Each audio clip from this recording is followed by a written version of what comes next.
Salut tout le monde. Je pense que on a fait un bon moment sans se voir. Voilà, je pense que vous allez très bien. Je vais aussi bien.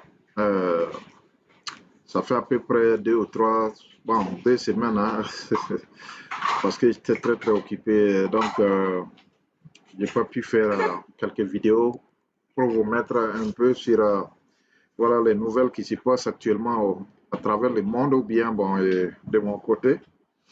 Voilà, je voulais tout d'abord vous remercier euh, parce que le temps que vous avez pris pour regarder ces vidéos, je pense que ça mérite de vous dire merci, un grand merci.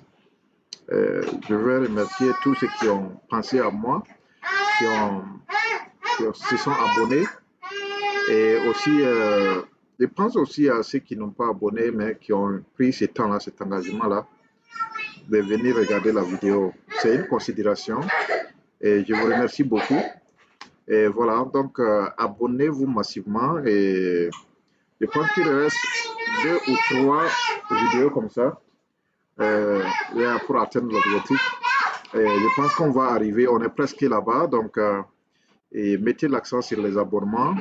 Et si vous avez des difficultés, il faut mettre dans les commentaires que vous avez des difficultés de vous abonner. Là, on va vous aider parce que certainement, bon, dans certaines régions, et les gens ont des problèmes pour voir les paramètres d'abonnement, donc on peut les ajuster pour ça. Donc, le thème d'aujourd'hui, on va rentrer un peu en profondeur. Pourquoi est-ce que l'Afrique a pris ces retards-là?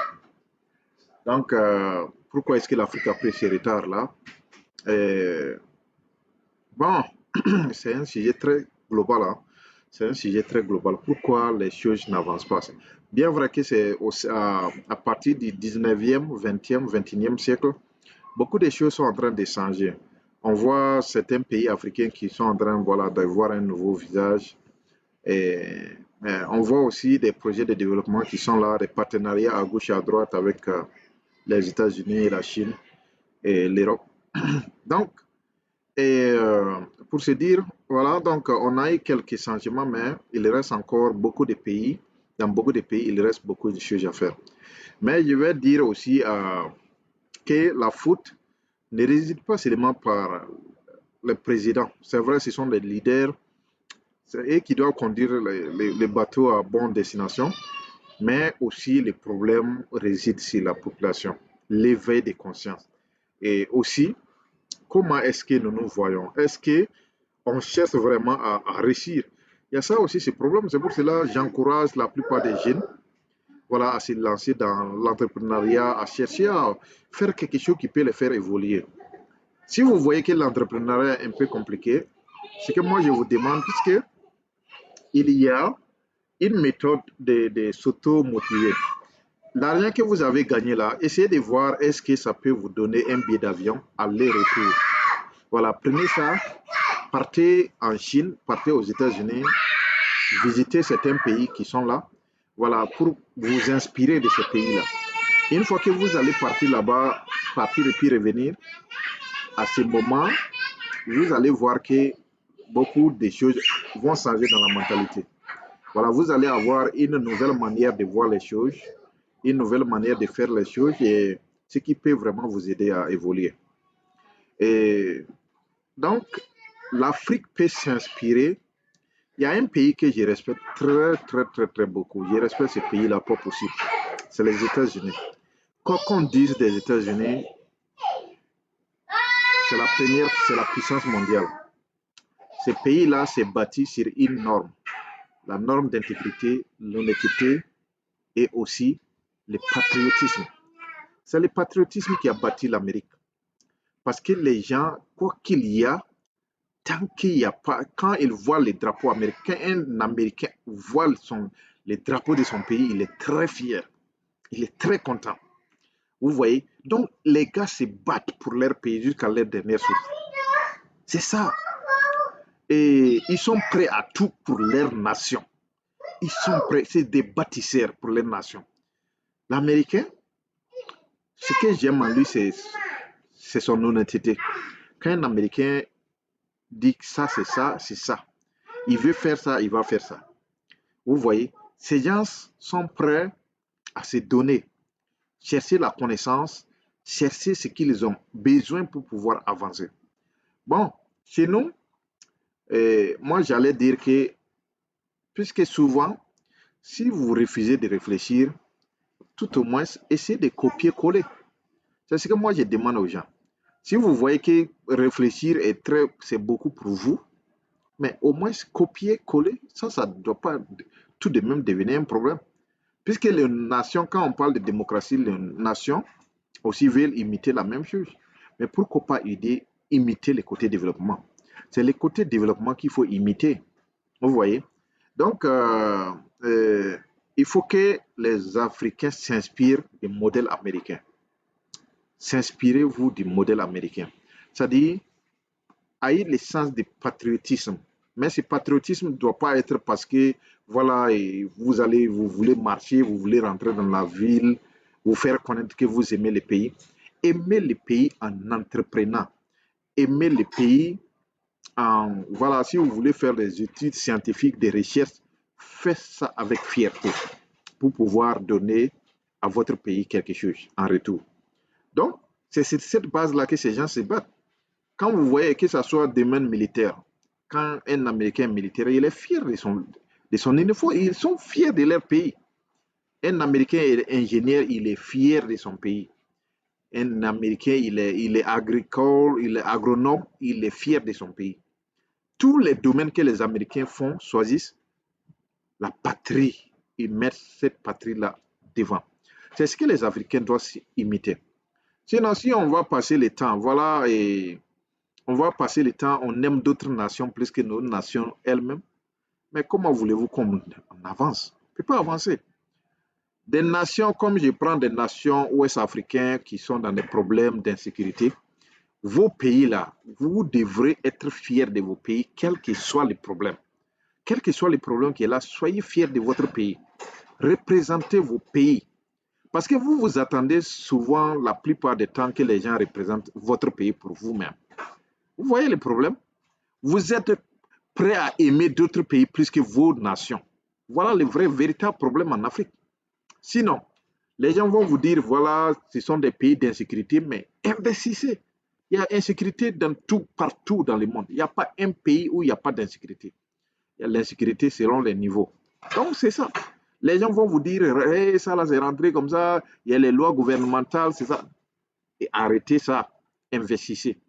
Vous avez le sens de patriotisme, investissez dans votre nation. C'est ça qui peut faire évoluer les choses. Vous voyez? Donc, cette vidéo était centrée sur ça. Si vous voulez vraiment qu'on avance, il faut qu'on soit motivé sur la base de Made in Africa, fabriqué en Afrique. Parce que c'est un manque de patriotisme quand vous voyez que les gens sont prêts à aller vendre les matières premières de leur nation moins chères, donner aux autres personnes, ils vont transformer ça. Ça, moi, je dis que c'est un manque de patriotisme. On ne peut pas comprendre que dans nos pays, dans ce 21e siècle-là, ils sont incapables de fabriquer en produit fini le cacao en chocolat. C'est manque, je veux dire, c'est manque d'engagement. Sinon, fabriquer le cacao en chocolat, mais il suffit d'envoyer certaines personnes aller se former, savoir comment manipuler les machines, mais vous allez démarrer ça, les usines de chocolat. Pourquoi les gens, c'est manque de volonté. Donc, c'est pour vous dire que si vous ne voulez pas, vous voulez pas réfléchir, copier-coller. Vous voyez, puisque les mondes, les nations se sont déjà développées. Ce qui vous reste, c'est copier ces nations-là, coller. Leur mode de développement, copier, coller. Et puis, bon, quand je dis copier-coller, bon, il y a des gens qui vont me dire, non, est-ce qu'on doit faire ça comme ça? Bon, parce que nous-mêmes, pour pouvoir faire sortir quelque chose d'authentique, il faut d'abord réfléchir. Mais nos nations refusent de réfléchir. Les leaders, les présidents, les ministres, les députés, les sénateurs, ils refusent de réfléchir. Il faut qu'on se dise la vérité. La plupart de nos leaders refusent de réfléchir pour pouvoir sortir leur pays des problèmes.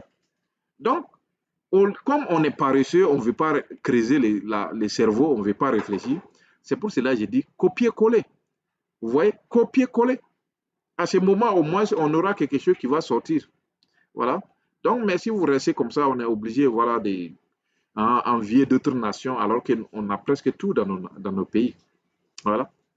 Donc, c'est ça que je voulais partager avec vous ce matin. Et, et voir aussi si vous avez des commentaires, voilà, dans la vidéo. Faites-moi signe de ces commentaires-là. Voilà, voir pourquoi est-ce que, bon, certains endroits que je n'ai pas encore touchés. Voilà, donc ça va vraiment me faire plaisir de partager ça. Et aussi, moi, je veux savoir comment est-ce que vous pensez de ce sujet-là. Voilà, puisque j'ai un peu développé, j'ai voulu que les pays copient des pays qui sont, voilà, un peu devant, qui sont bien modernes. Copier ça, coller aussi, ça doit pas nous causer des problèmes. Copier les modèles éducatifs, copier les modèles quoi, les modèles sociaux, copier beaucoup de modèles politiques. Voilà. Donc, à ce moment, ça donne la tranquillité. Regardez, la Chine s'est appuyée du mode de développement du Japon et des États-Unis. Ça, c'est quelque chose, c'est clair. Les Chinois se sont inspirés du modèle américain et du modèle japonais, des deux grandes puissances là pour pouvoir se développer. Aujourd'hui, ils sont en avant. Regardez Corée du Sud. Ils se sont inspirés du Japon pour aller en avant. Voilà, ils sont en avant. Il n'y a pas de honte à ça, aller copier et puis venir coller. Il n'y a pas de honte à ça. Inspirez-vous d'une autre nation. Moi, je me dis que si les deux États africains s'étaient inspirés du modèle américain, beaucoup de nos nations seront riches. Voilà. Parce que quand je dis du modèle américain, mais vous voyez, les ressources naturelles américaines, là, quelqu'un ne peut pas venir corrompre un député comme ça et puis prendre les ressources partir. Parce qu'ils ont bien bâti leur système là. Tu peux pas, c'est difficile. Voilà. Donc, et ça peut même pas se faire comme ça. Donc, si on s'était focalisé, c'est dit la vérité, ok, voilà comme vrai, on veut pas, il faut accepter que les Noirs, surtout l'Africain, il faut accepter ça. Souvent, moi, je me dis que le vrai problème, c'est qu'on refuse de reconnaître qu'on a un véritable problème. Les jours qu'on va commencer à savoir, à reconnaître qu'on a un problème, c'est à ce moment on peut résoudre ce problème. Tant qu'on ne reconnaît pas les problèmes, on va toujours tourner en rond pensant qu'il n'y a pas de problème. Alors qu'on est rempli de problèmes. Il faut d'abord que nos nations africaines acceptent ça, qu'on a un véritable problème. Et ce véritable problème-là, c'est la paresse, manque, c'est-à-dire refus catégorique de réfléchir, voilà, et manque de volonté de pouvoir en sortir nos pays de la pauvreté. Quand on va accepter ça, que voilà le problème là, on va maintenant retravailler, dire ok, voilà comment on est paresseux, on ne veut pas réfléchir, on n'a qu'à essayer copier-coller. On va essayer ça.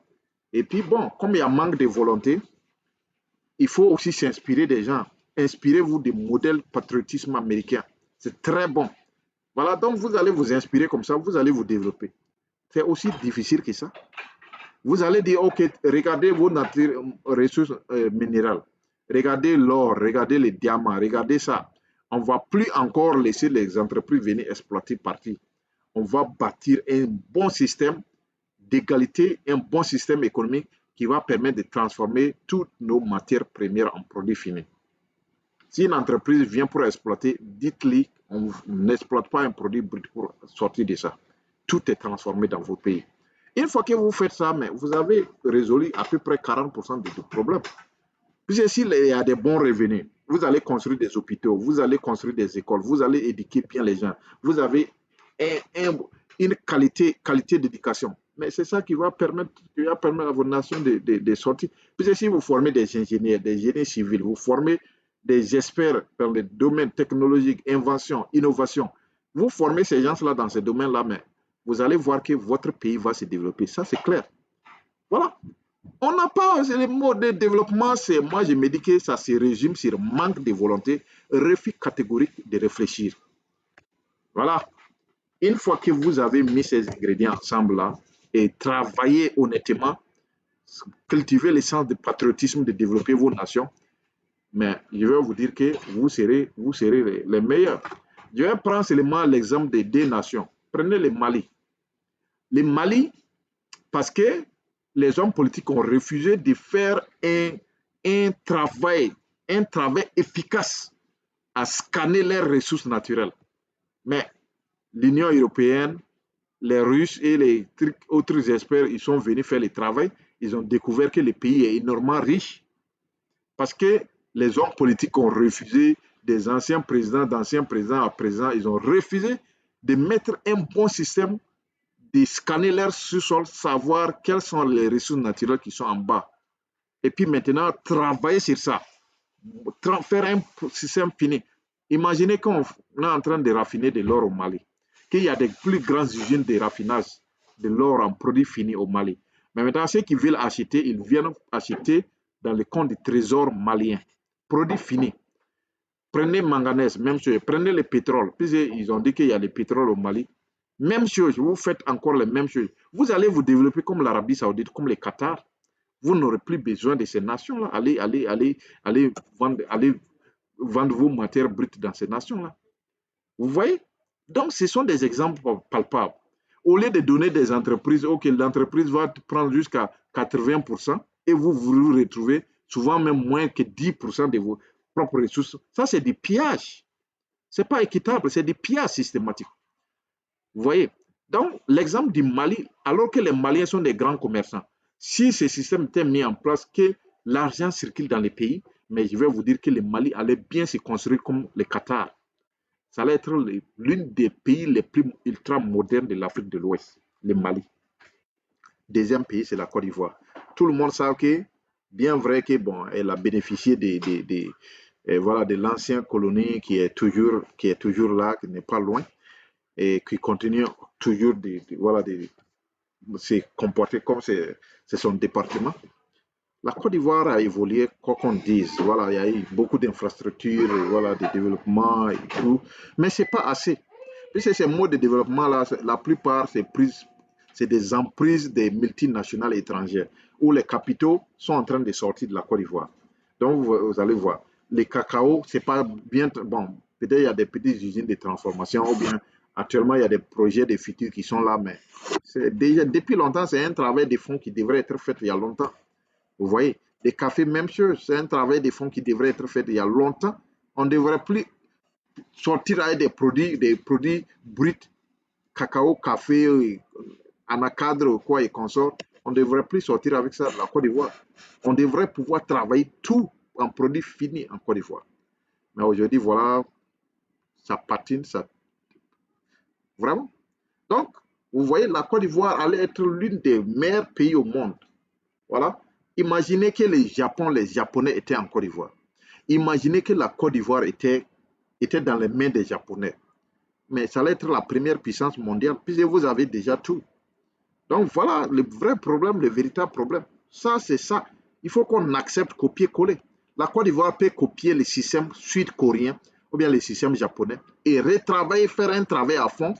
Voilà, comprendre qu'il faut que les nationaux, les entreprises nationales dominent et que la part du marché, les gains à gagner là, c'est l'État qui doit gagner. Ce n'est pas les entreprises qui ne peuvent pas venir accaparer 80%, souvent même vous donnez 10%.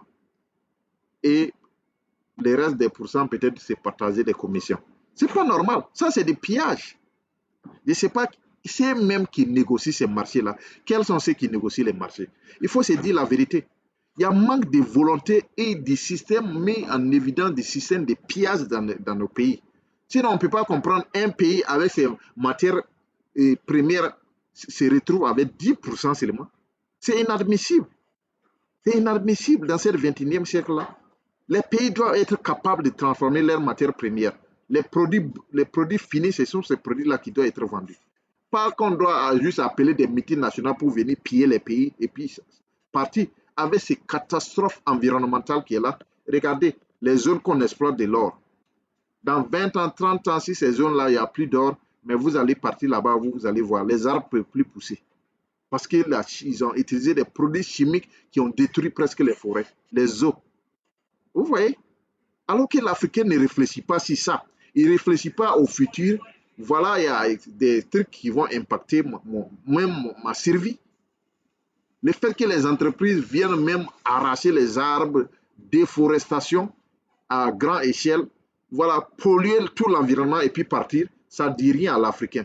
Ils ne pensent pas qu'au futur, là, ces petits-enfants, ces arrière-petits-enfants doivent venir prendre avantage de toutes ces matières premières, de toutes ces ressources-là.